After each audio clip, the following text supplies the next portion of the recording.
right. TNA. Now, you see my tongue, you're saying, what? Moments? Are you kidding me? Yes. I'm seeing in the perspective of, you're on a new network. This is the first month or two that we've been on this new network. We're getting new moments from the new TNA. Remember, we're not dealing with Impact, we're dealing with TNA. And these are the new moments of the company. I'm not going to tell you they're all good. I'm not going to tell you they're all bad. But I am saying that these are new moments within the first few months of this new network they're on. Some of them are good. Some of them are like, not that great. Some of them are like, really? But they are moments that we are going to remember whether they stay on AMC for the next 10 years or the next 10 months. They will be something we will remember. Remember. I'm just saying it in this respect that it's got to be recognized. Not all of it's going to be great. Now, let me give it to you like this. The first match, Indy Hartwell versus Heather by Elegance. It was sloppy. Look, Heather can wrestle. Indy's not a bad wrestler, but let's make it... The one who's the better wrestler between the two is Heather. Heather wrestles better than Indy. That's not a knock to Indy. I actually like Indy. But if you're looking at how they really work their work, Heather's here, Indy's here. She's not behind her by much, but she's not as good and as polished as Heather is. She just isn't. And it shows there were a couple of moments that was botchy. Like one moment when Heather went into the turnbuckle and she was shoved in, but then she decided she wanted to be grabbed to be able to do almost look like she wanted to do a bulldog, but then it botched. And then she was actually trying to do a reverse roll-up so she would have Indy go straight face first into the second turnbuckle, not the third.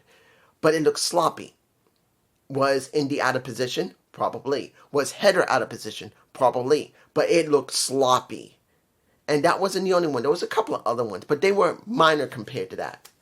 Now, the story here is not about Heather losing the match. It's more about making it clear that the returning Ash, who now can wrestle, which I'm happy to see her back. If everyone is like, I don't want to see Ash again, I'm sorry. I want to see Ash wrestle, okay? She doesn't have to be the best wrestler. She can be the best character. As I told you before, not everyone has to go between the ropes and be a 1-hour main eventer. It's about relevance. It's not about in-ring performance every moment of every time. Shawn Michaels is remembered not just because of his in-ring work, but also about his character. When did Roman Reigns become really interesting? It wasn't about him being in the main event all the time in wrestling. It was about his character as a tribal chief. It's about relevancy more than just sheer, flat-out performance in the ring. Ash may never get there. She's not here as one of the best comedic wrestlers. But it's about relevancy. People still like Ash. Yeah, curvy piece of ass. Great tits. Good-looking face. Not a bad wrestler. Not a bad character. That's what we get with Ash. She's more of an even-up-the-road wrestler. Look at the Brooklyn Brawler, the one I always liked the most. He always was consistent at whatever he did. The Brooklyn Brawler, the Boston Brawler, Kimchi, Doink, and anyone else you want to mention, he was always consistent. Ash has always generally been consistent as a middle-of-the-road, sometimes comedic wrestler, some crazy bitch, sometimes sex, well, a little more than that because she got a great set of tits. And she wasn't bad looking, she isn't. But she's always been consistent. She talks well when she wants to, when she's really there. When she wrestles, she's not one of the greatest wrestlers. She's middle of the road. But that's all right for many people. People love Coco Beware. And he was not one of the greatest wrestlers. But he was a great enough wrestler that he got over with his character. Junkyard Dog, the same thing. It wasn't about all his wrestling. It was about who he was. It's always going to be something. People will see what they want if they don't like her. But if you're going to be honest, as I'm trying to be, she's always been consistently even in what she does. And as a comedic wrestler, she's always been sometimes punched above her pay grade. She has, on and off. She's never been consistently great. She's always been good, Sometimes jumps to great or good and then goes back down. That's just it. Next, Stacks and Trey International Championship rematch. I believe the first match for Trey as champ. I didn't expect him to lose that damn title. Especially that he just got a custom with a green color on it. It just been customized. I didn't see Stacks winning. And he's not supposed to win. This is not about Stacks anymore. It should have been about Stacks with Santino Marella. Now, mind you, as I said before, I still do believe Stacks and Santino are going to still have that showdown eventually because of what was going on with Daria Ray. I said Daria, I'm sorry. It's Daria. I got to keep remembering. It's not Sonya Deville. It's Daria Ray. And I won't lie. She's a damn good-looking woman. She is a damn good-looking woman. If we met and I managed to convince her, be with me, I will be one of the luckiest guys around. She's gorgeous. She's intelligent. And she's gorgeous. I know what she is. I know. There's nothing wrong with her being like that. I had best friends who were lesbians. And there ain't nothing wrong with that. Do I wish she wasn't? Yeah. Do I wish she would want me? Yeah. Even my old ass self. But you get my point. But I truly believe that Santino and Stacks are going to have something happen. And eventually it's going to be about his daughter. It will be about his daughter. Something's going to include his daughter in it in some form. Moving on. Let me give it to you like this. Tessa Blanchard versus Jody Threat. I know they're trying to make a story between Jody Threat and Tessa. I know that this should be about Jody's opportunity to become champion. That her future title shot. I truly believe, this is me, the match was fine. It was okay. And I know you're going to say, oh really, what about the DQ when Victoria kicks Jody in the ab? Not the boob, her abs. I know you're not happy about that. I'm sure many people rather not. But actually it could go well because Jody's going to want revenge in some form or fashion. Tessa wants that title shot. I know she wants that title shot. And if they are going where I think they may go, that title shot will be put on the line between Tessa and Jody. I truly believe that. Now, was it good to see Hudson and Grace come out to back up Jody? Yes. Finally. We need those two being seen more often. Honestly, what are they on the roster for if they're not going to start being presented? And if it's now, I'm glad at least we're beginning to see them. Now, who do I actually like between Hudson and Grace? I kind of like Hudson. Now, I don't think she needs to have pink hair. I'm being honest here. I think if she had a regular black hair, she'd be freaking hot. As a pink-haired woman, she's not ugly. But it just doesn't fit her. This is just me. I'm sorry. Do I believe maybe I'm more traditional because I just like to see a woman with her natural colored hair? Yeah, maybe. But Hudson's damn good looking.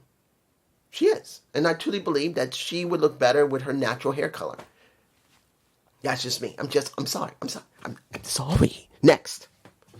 The next match. The match that was really not about any storyline, was not about any stakes. It was, I think, more about a teaching moment to BDE.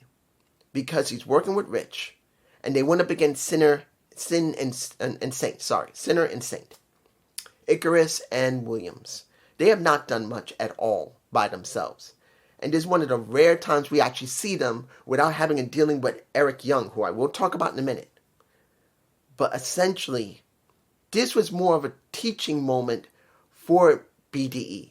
Because since he's only had, not even 30 matches under his belt, I believe that this is the first of multiple matches between Rick Swann and him versus other people to really begin to build his, not just ring style, but his character. He's not meant to do anything right now. He's only meant to learn right now. Kind of like what happened with Leon Slater when he first came in almost 2 years ago. Same thing with Leon. Leon worked with the Hardys for quite a while. He worked with everyone else for quite a while.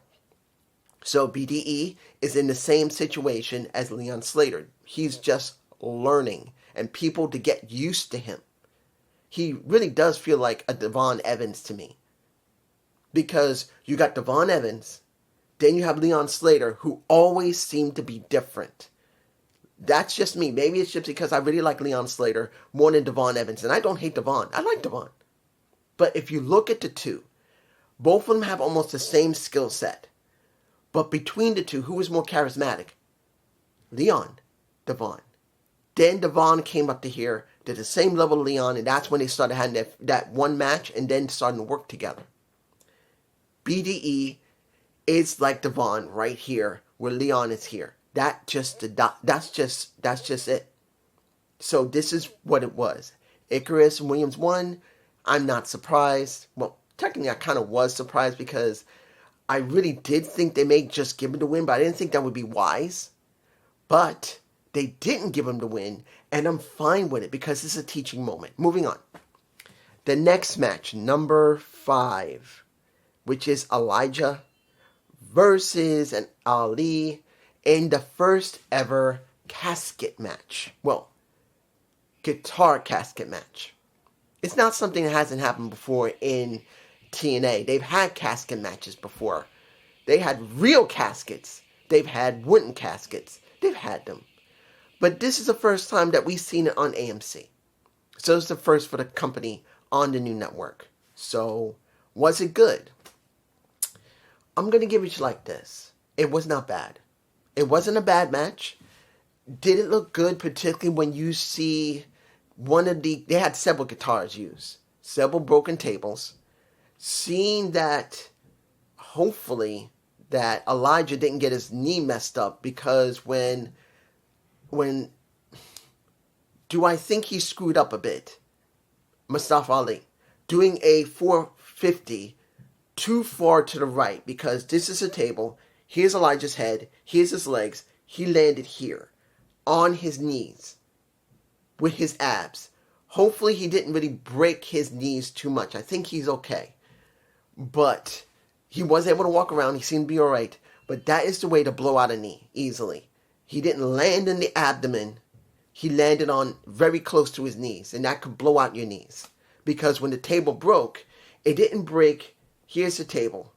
Usually you want the table to break like this. It broke here. Very close to where the knees of Elijah was. So I got very nervous. I'm hoping he's okay. But he seemed to be able to walk around. He wasn't limping. He seemed to be fine. Seeing that Tasha Steelz got a lovely guitar to the back as she was about to get tombstoned was okay. And eventually, Elijah threw, I believe I'll put one image in, and this is the one I'm putting in. Elijah threw, Ali threw a those doors are very thin.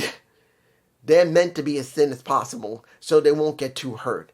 And seeing that was not bad. I was not upset with seeing that Ali went through the door and went into the casket and it was closed and Elijah was on top. It was all right. Now, I'm sure people would say, well, what about the camera inside the casket?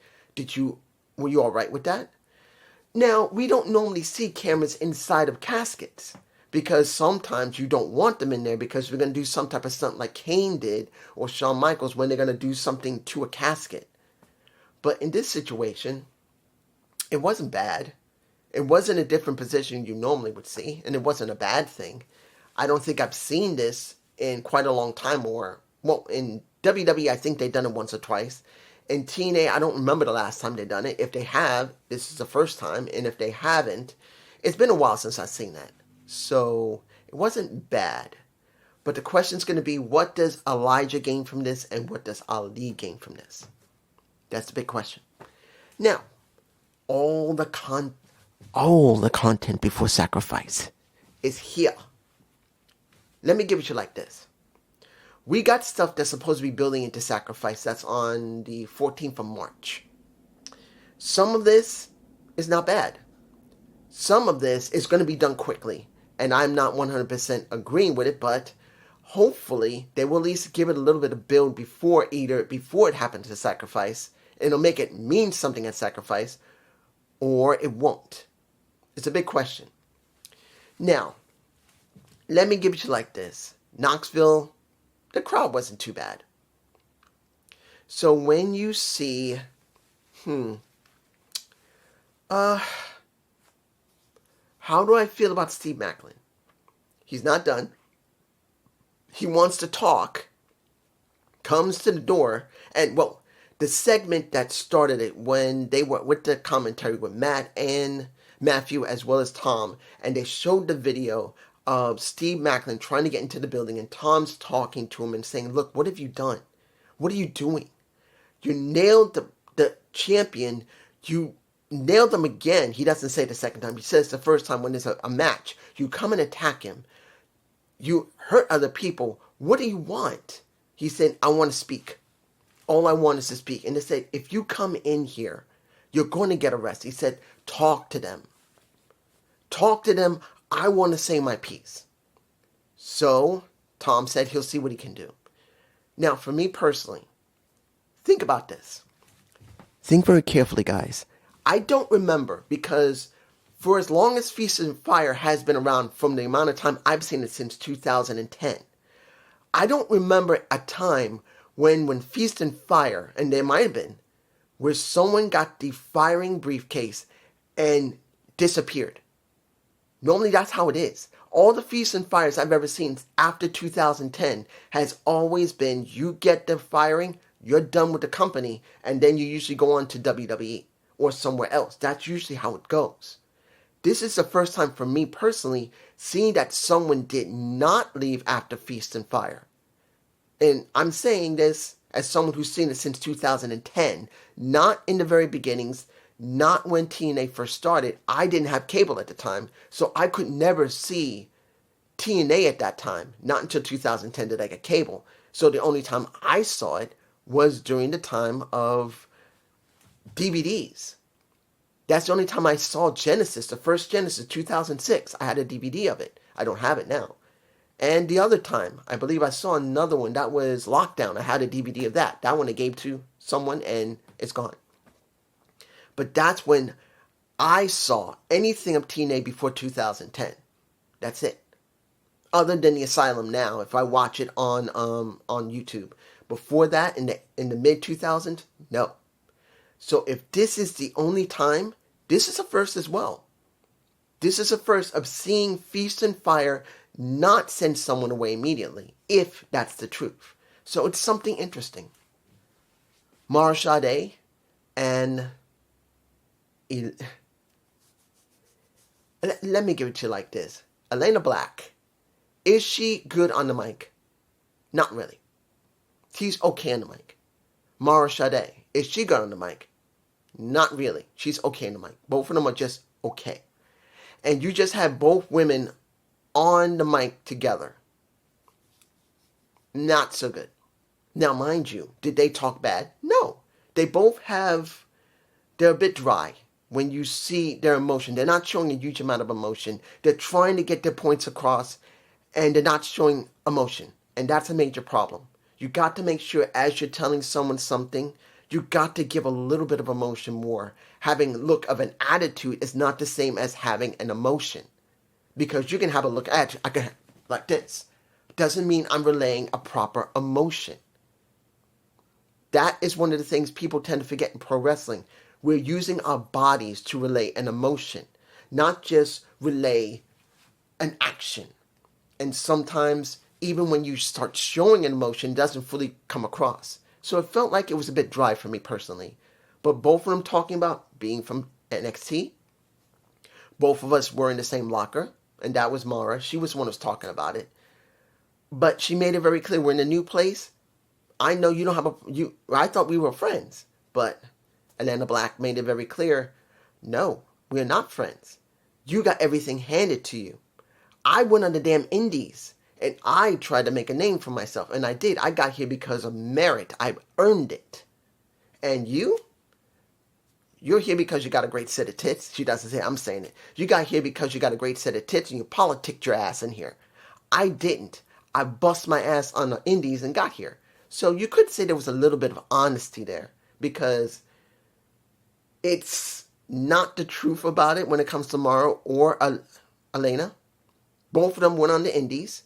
Both of them have buster butts, but they're trying to make it like, well, you were liked in NXT longer than me because I got my ass kicked out and you were part of the Meta Girls and people liked Miss Jackson because I did like Miss Jackson. I mean, she's that. But you get my point. They're trying to make it where there's always been criticism. That's what a lot of people are saying. I'm sure on X. That she's only there because she got a great set of tits and ass. The other one has a great tits and ass. They're both not really great wrestlers. And they're both more like eye candy. Now, they've said what many people have said. Now they have to try and prove them wrong. Now, for me personally, both of them I know can wrestle. One is better than the other. If you look at Elena Black, she's here. Mara's here. That's the truth. It doesn't mean they can't improve. It doesn't mean they can't have good matches. It's just what it is. They got to prove now, not only with the ring work, but now they got to work on their craft when it comes to talking and relaying their emotion, and the most important, making sure psychology is a part of their matches. Because neither one of them have shown real psychology. They both can do a match with people, but it's not about if they can lead a match. One of them's going to have to lead, the other one's going to have to follow, and vice versa. If they have a feud, which it looks like they will, they're going to have to go back and forth. They need to. The best chance would be a best of 7 between the two. That's what I think would really help both of them. They don't have to go off and wrestle other people. They can do a best of 7, be aggressive to each other, be angry at each other, and that could help elevate both of them. Going on. Eric Young. The Cleanse. Phase 2 is here. Since he won the briefcase, he's going after Leon Slater for his title.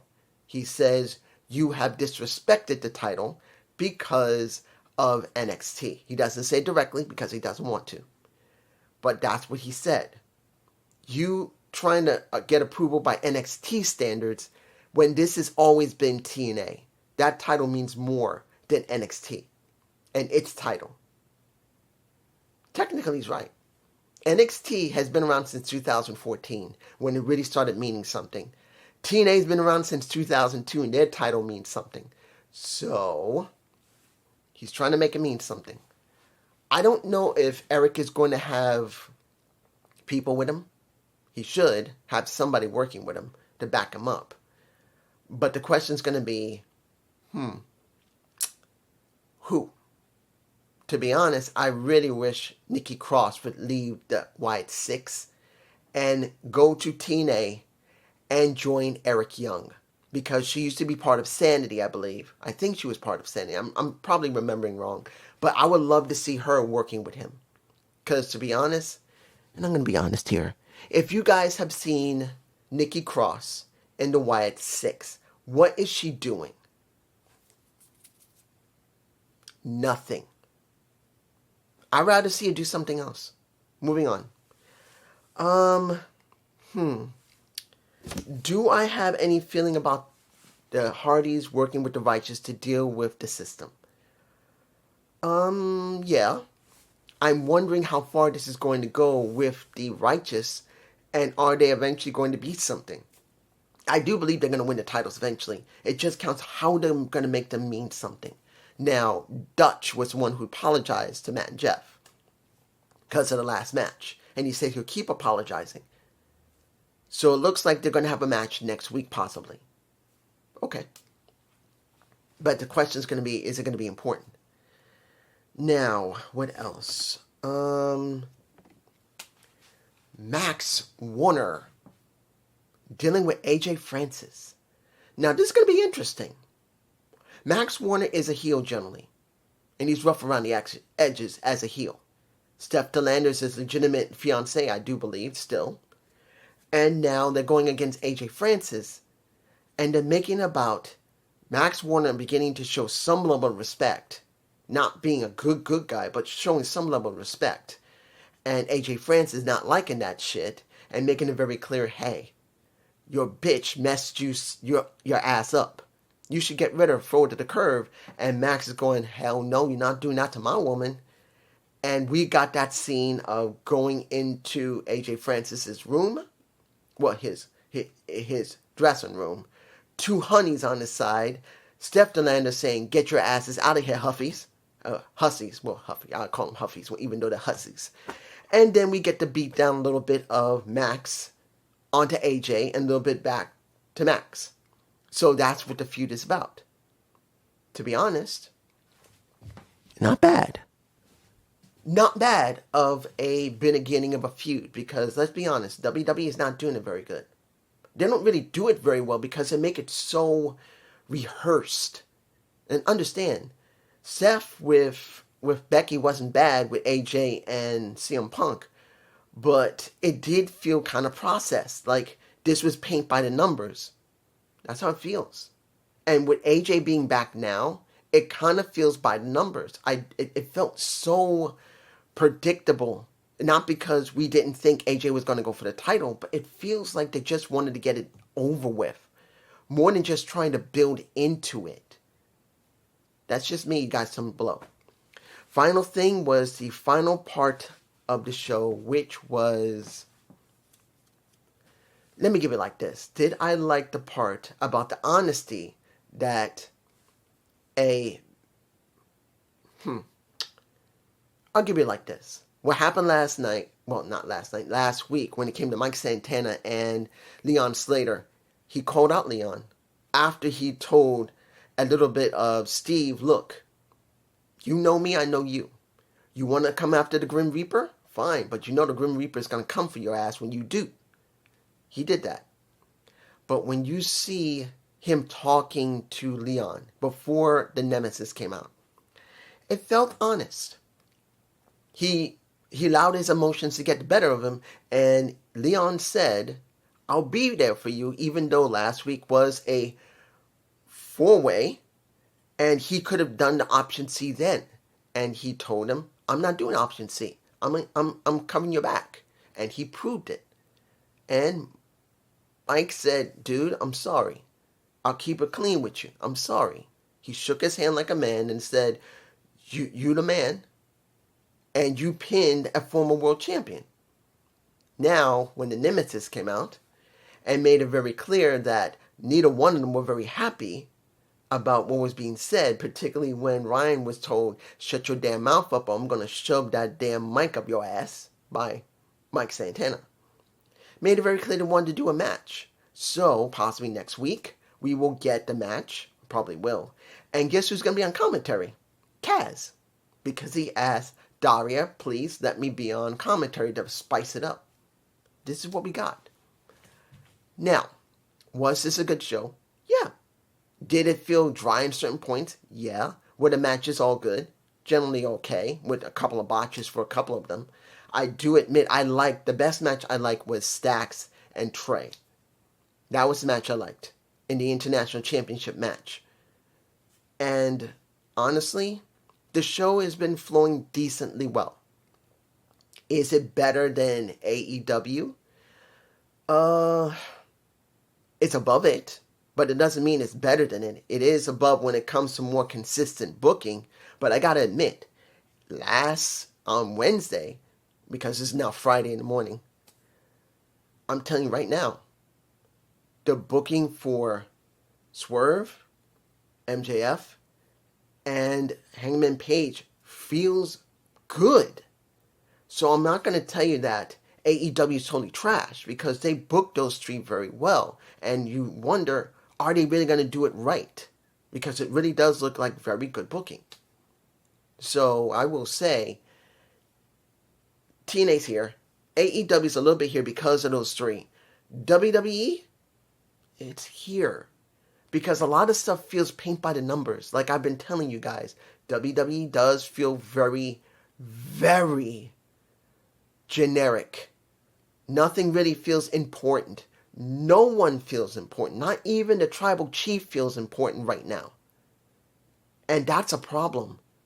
Because you haven't made it feel special. And that's the problem with WWE at this point. Whether you want to blame Triple H or not. But it's just me. Peace.